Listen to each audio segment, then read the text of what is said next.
आज कथा का विराम दिवस है।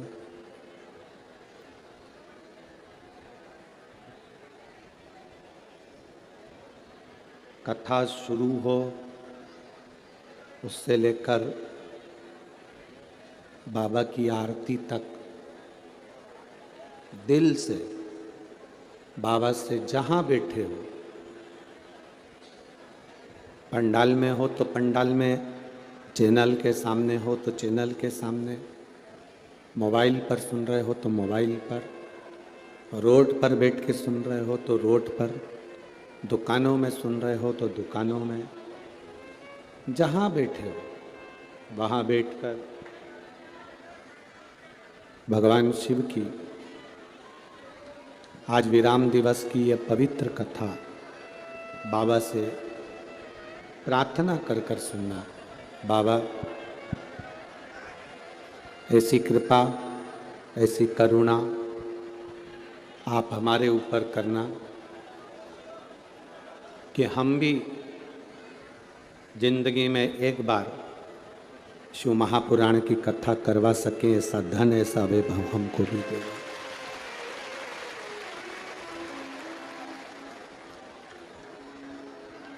शिव कथा भगवान शंकर की जो कथा है विराम दिवस की, कहते हैं गंगा यमुना सरस्वती सरयू मंदाकिनी, जितनी भी पवित्र नदियां हैं,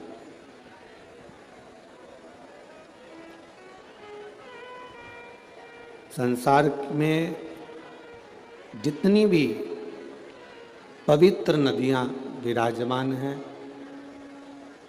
कथा के विराम दिवस में वो सभी पवित्र नदियां संपूर्ण विश्व का कल्याण करने के लिए शिव रूपी गंगा से मिलने के लिए आती हैं और शिव महापुराण में पहुंचती हैं।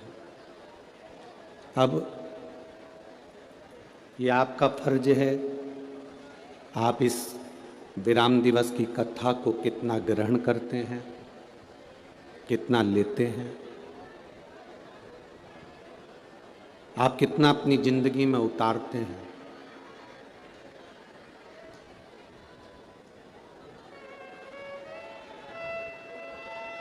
तिरुपति बाबा के दर्शन करें आप लोगों ने, वेंकटलाल के दर्शन करें, तिरुपति नाथ जी के। धक्के खाते खाते खाते खाते लोग धर्म के धक्के में लगते हैं, चाहे पैसे की लाइन में लगते हैं, लगते लगते लोग वेंकटेश भगवान के सामने तिरुमाला में पहुंचते हैं। अब वेंकटेश भगवान के सामने जब पहुंचते हैं, इतना सोना, हीरा, रतन, आभूषण इतने रहते हैं और पीछे से धक्का लगाने वाले ऐसे रहते हैं कि आपको धक्का लगा के बाहर निकाल देते हैं। जो पहली बार गया होता है उसको ठीक से दर्शन भी नहीं हो पाते। बोलो सही है कि गलत है? सही से दर्शन नहीं हो पाते। धक्का लगा, बाहर निकल गया। बाद में जाकर पछतावा हुआ कि मैं इतनी दूर आया, 1000 रुपये का टिकट करवाया और 1000 का टिकट करवाने के बाद भी मुझे सही से दर्शन नहीं हुए, तो क्या मैं केवल होटल में सोने के लिए, खाने के लिए आया? जैसे वेंकटेश भगवान का, तिरुपति जी का, श्री जी बाबा नाथद्वारे वाले का, मेरे बिहारी जी का दर्शन करने के लिए गर्दी बहुत होती है। लोग बोलेंगे भी बहुत, चिल्लाएंगे भी बहुत, धक्का भी मारेंगे, पर उस बीच में आपको वेंकटेश भगवान के मुखाग्रविंद का दर्शन कर कर अपनी जिंदगी को सिद्ध करना होता है। उसी तरह 5वें दिन की कथा में अड़चने भी आएंगी, कुछ कुछ लोग आसपास में बैठकर बोलते भी रहेंगे, पर आपके दिल को आपको बाबा से लगाना पड़ेगा, आपके मन को बाबा से लगाना पड़ेगा।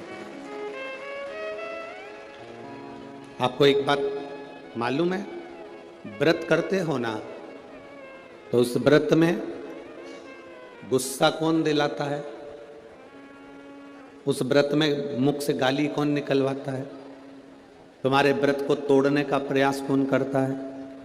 तुम्हारे व्रत को खंडित करने का प्रयास कौन करता है? जिस देवता का तुम व्रत करते हो वही देवता आपके व्रत को पूरा नहीं होने देता। कारण, अगर व्रत पूरा हो गया तो देवता को प्रकट होना पड़ेगा और प्रकट होकर उसको वर देना पड़ेगा। इसलिए देवता कहते हैं कि इसके व्रत में थोड़ी सी खलबली कर दो।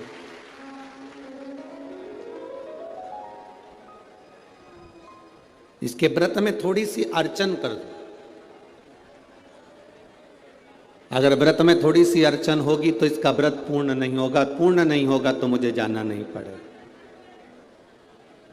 मेरे बाबा का ये पावन शिव महापुराण की कथा कहती है कि 5वें दिन की जो कथा होती है या 7वें दिन की जो कथा होती है,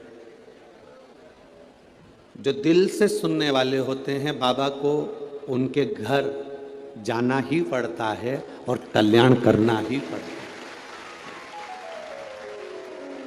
अब ये तो हृदय लगाने वाले के ऊपर है कि जो दिल लगाकर सुना है, मन से स्नेह से भाव से श्रवण किया, उसको मिला।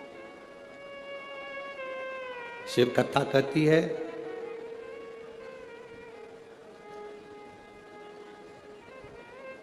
शिव जी को पाने के लिए, मेरे बाबा को अपना बनाने के लिए, भगवान शंकर को प्राप्त करने के लिए तुम्हें बहुत सारा तप नहीं करना, तुम्हें बहुत सारी साधना नहीं करना।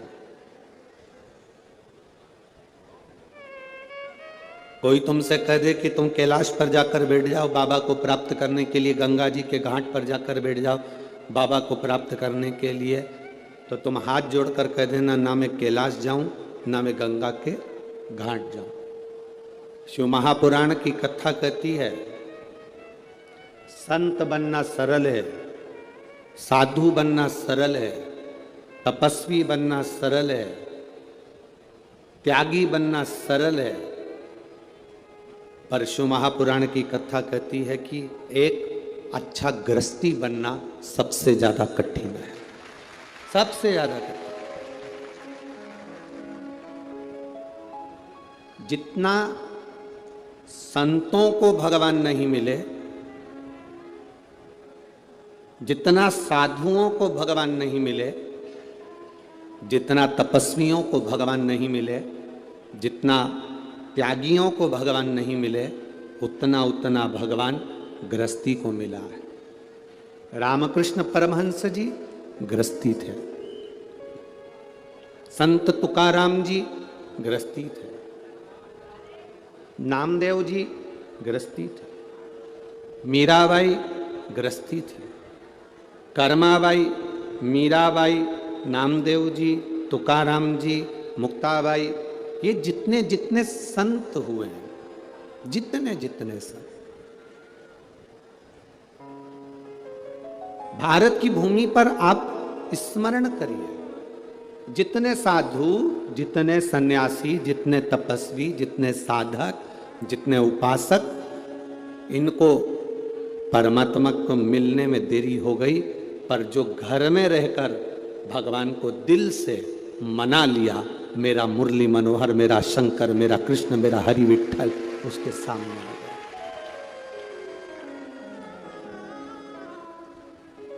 संत तुकाराम जी की धर्म पत्नी कितना क्लेश करती थी, फिर भी शिव जी की, ठाकुर जी की भक्ति तुकाराम जी करते थे। नामदेव जी को कितना कितना कहा गया तो भी नामदेव जी भगवान की भक्ति करते थे।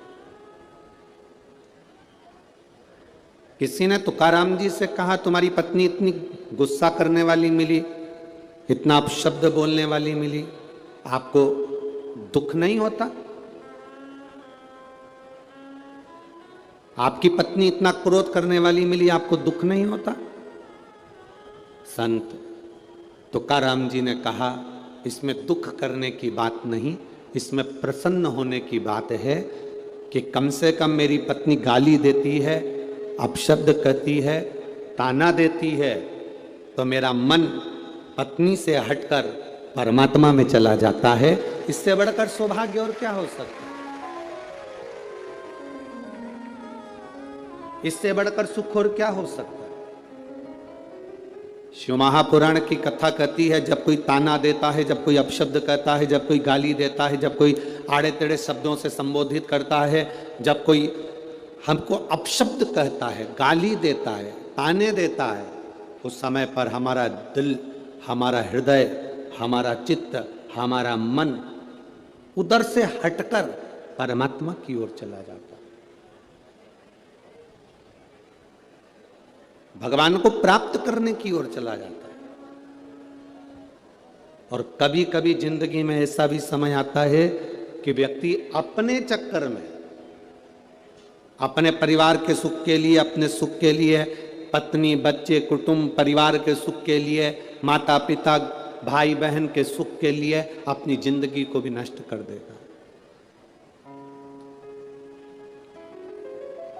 एक कथा आती है शिव महापुराण के अंदर संजीवनी मंत्र की।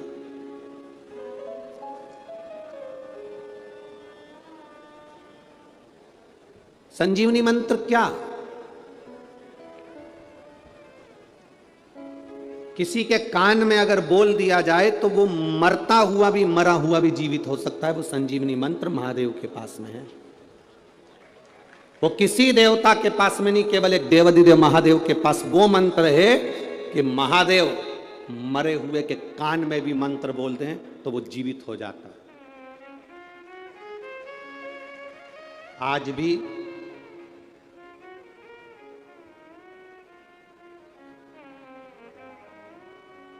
हिमाचल प्रदेश में एक शिवजी का मंदिर है। कभी, अब उसका स्मरण हमें, नाम तो हमें स्मरण में नहीं आ रहा है, पर अगर आप लोग नेट पे सर्च करेंगे तो वो आ सकता है। उसका वर्णन स्कंद पुराण में भी है, लिंग महापुराण में भी उसका वर्णन आता है।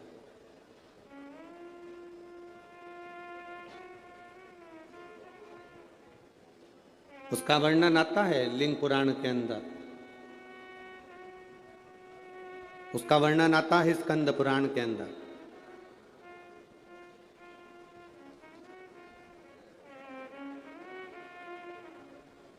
लिंग पुराण में, स्कंद पुराण में इसका विशेष वर्णन आता है। विशेष,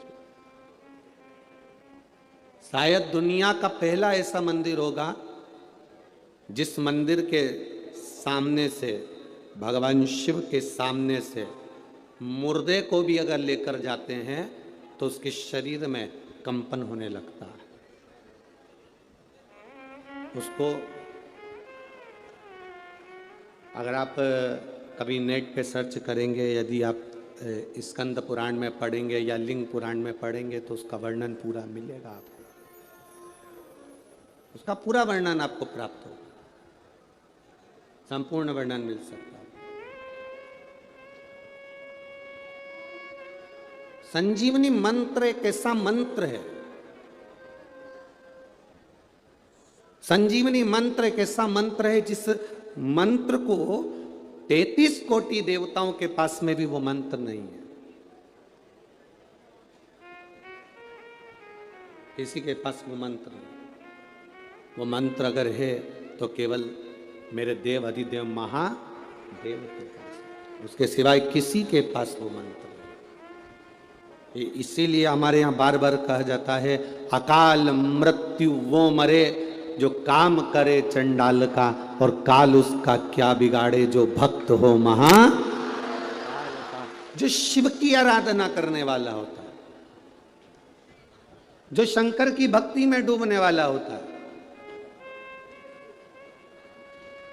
जो शिव तत्व को प्राप्त करने वाला होता है, जो शंकर के गुणगान में डूबा हुआ होता है, उसके सम्मुख में काल नहीं आ पाता। शिव महापुराण की कथा कहती है 33 कोटि देवता इस संजीवनी मंत्र को पाना चाहते हैं। 33 कोटि देवता इस संजीवनी मंत्र को लेना चाहिए। अब कौन होगा ऐसा संसार में जिसको संजीवनी मंत्र नहीं चाहिए? कौन होगा ऐसा? देखिए, शिव महापुराण का पंचाक्षर मंत्र नमः शिवाय, षडाक्षर मंत्र ओम नमः शिवाय, शिव महापुराण का श्री शिवाय नमस्तुभ्यम, शिव महापुराण का महामृत्युंजय मंत्र,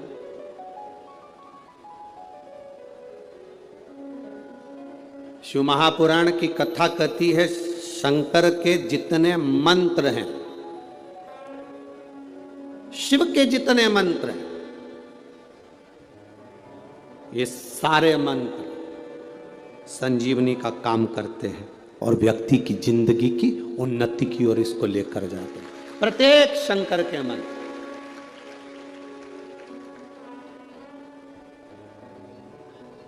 शिव का एक भी मंत्र कमजोर नहीं है, शंकर का एक भी मंत्र खाली नहीं जाता। आप अगर श्री शिवाय नमस्तुभ्याम का जाप कर रहे हो, प्रतिदिन आपके मुख से 11 बार 21 बार श्री शिवाय नमस्तुभ्यम मंत्र निकल रहा है, भले काम करते करते निकले। शास्त्र कहता है 1 वर्ष 11 दिन जिसके मुख से 11 बार प्रतिदिन श्री शिवाय नमस्तुभ्यम मंत्र का जाप निकलता है, वो मंत्र सिद्ध हो जाता है और उस मंत्र से वो अपने जीवन को सुखी कर सकता है। 1 वर्ष 11 दिन इस मंत्र के उच्चारण से, और कितनी बार बोलना है? जम के बोलो जरा। मंत्र कोई भी हो, उसका उच्चारण, उसका स्मरण करते करते वो सिद्ध हो जाता। मंत्र सिद्ध करने के लिए आपको कहीं पहाड़ पर जाने की जरूरत नहीं है। मंत्र को सिद्ध करने के लिए आपको किसी नदी के तट पर जाने की जरूरत नहीं है। मंत्र को सिद्ध करने के लिए केवल निर्मल मन सो मोहि पावा, मोहि छल छिद्र कपट ना भावा। निर्मल मन से, निर्मल चित्त से, निर्मल हृदय से, शुद्ध भाव से आप जब परमात्मा को पुकारोगे, परमात्मा आपके सामने होगा।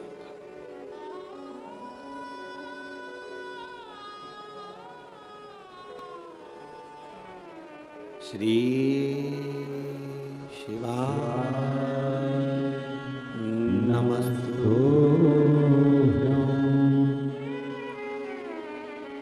श्री शिवाय नमस्तुभ्यं। आप जप रहे हैं, स्मरण कर रहे हैं, सिद्ध होता है।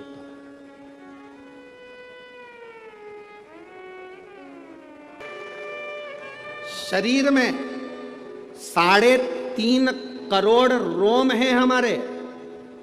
ये पूरे शरीर में 3.5 करोड़ रोम छिद्र हैं और हमारा शास्त्र कहता है 3.5 करोड़ रोम छिद्र।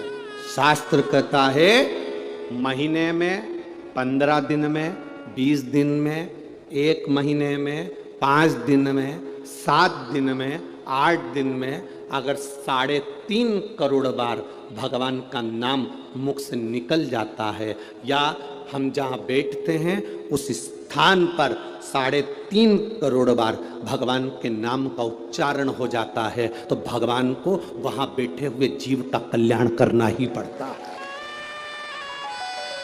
अब लोग कहते हैं गुरुजी आखिर शिव महापुराण में आने वाले का कल्याण क्यों होता है? शिव महापुराण दूर दूर बैठ के लोग सुनते हैं, उसका फल क्या मिलता है? शिव महापुराण के इस पंडाल में पहुंचने पर जो धूल उड़ती है उसका प्रमाण क्या है? शिव महापुराण की कथा सुनकर लोग रच को अपने शरीर में लगाते हैं, उसका प्रमाण क्या है? उसका प्रमाण केवल यही है कि 3.5 करोड़ बार आप और हम सब मिलकर 5 दिन में, 7 दिन में, 8 दिन में इस कथा के अंदर भगवान को बोलते हैं तो वो देव अधिदेव महादेव अपने को आकर आशीर्वाद प्रदान करता ही है, ये निश्चितता।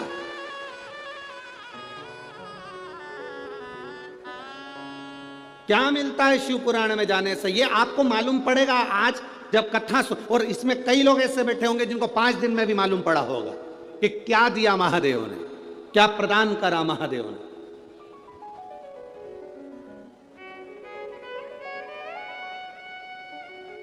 ये उसके भीतर का बल। संजीवनी मंत्र किसको नहीं चाहिए?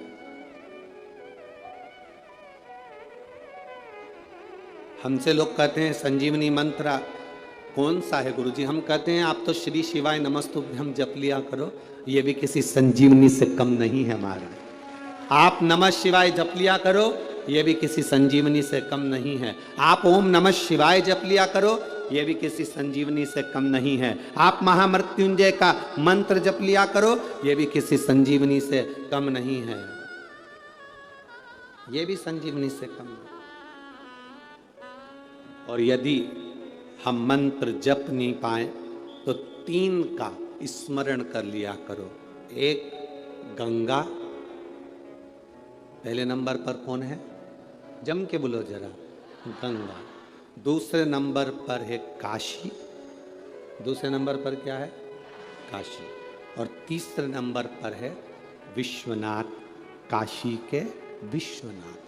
ये 3 का जिह्वा पर अगर नाम आ जाता है, ये 3 का स्मरण हमारे जीवन में हो जाता है तो हमको इस मृत्यु लोक में कष्ट नहीं भोगना पड़ता और बार बार जन्म नहीं लेना पड़ता।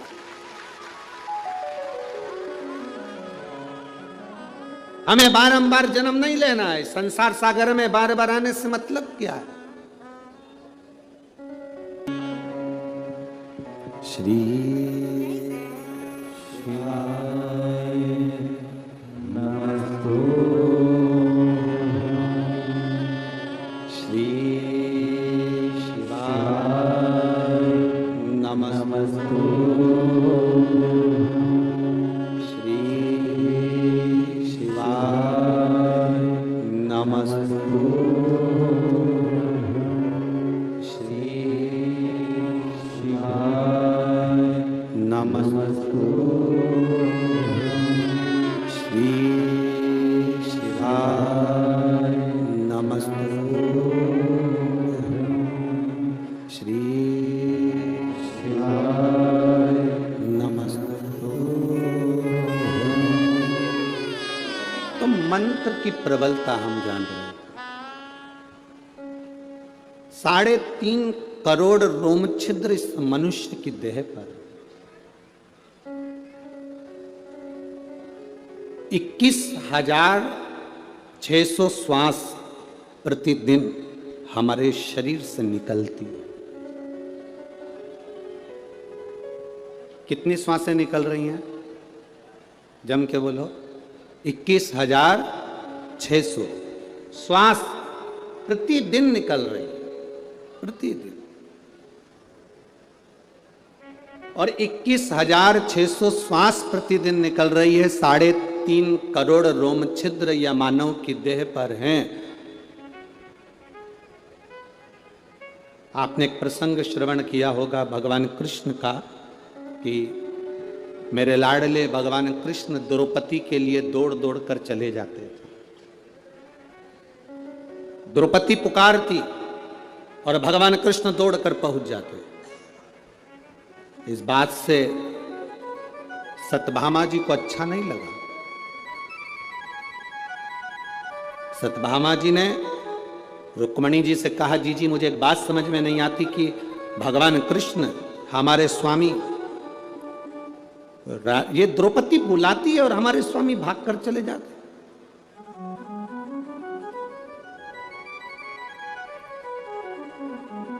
द्रौपदी पुकारती और भगवान कृष्ण दौड़कर चले जाते हैं। हमको यह बात समझ में नहीं आई। रुक्मणी जी ने कहा मैं भी नहीं जानती कि भगवान कृष्ण द्रौपदी के कहने पर आखिर दौड़ दौड़ कर जाते क्यों, पर कोई बात तो जरूर है, जो हमारा कान्हा, हमारा कन्हैया कृष्ण दौड़ कर जाते। भगवान कृष्ण ने सत्यभामा जी के मन के संशय को जान लिया। गुरु परमात्मा एक ऐसा होता है, माता पिता एक ऐसे होते हैं जो मन के संशय को जानते हैं। छोटा सा बच्चा 2-3 महीने का अगर रो रहा है, मां भले पढ़ी लिखी नहीं है, मां बहुत सारा अध्ययन नहीं करी है, पर छोटा सा बच्चा क्यों रो रहा है, छोटे से बच्चे को तकलीफ क्या है, छोटे से बच्चे को कष्ट क्या है, छोटे से बच्चे को तकलीफ क्या हो रही है। मां भले पढ़ी लिखी ना हो, पर मां अपने बच्चे को रोता हुआ जानकर समझ जाती है कि इसके पेट में दर्द है, कि इसके हाथ में दर्द है, कि इसको क्या तकलीफ है। मां जान जाती है, मां पहचान जाती है। मां के स्मरण में वो बात आ जाती है कि इसको तकलीफ क्या है, इसको कष्ट क्या है, इसको दुख क्या है। माता पिता गुरु ये जानते हैं कि इनको तकलीफ क्या है। मेरे भगवान कृष्ण जान गए कि आखिर सत्यभामा के मन में संशय क्या है। सत्यभामा के संशय को मिटाने के लिए भगवान कृष्ण रुक्मणी और सत्यभामा दोनों को द्रौपदी के यहाँ ले गए। द्रौपदी केश कंघा कर रही थी तो सत्यभामा जी से कहा, सत्यभामा जाकर अपनी ननंद को थोड़ा सा तेल लगा दो सिर में और कंघा कर दो। सत्यभामा जी ने विचार करा, ऐसा कंघा करूंगी और ऐसा तेल लगाऊंगी कि खोपड़िया में एक बाल ना रहने दूंगी। अब भाभी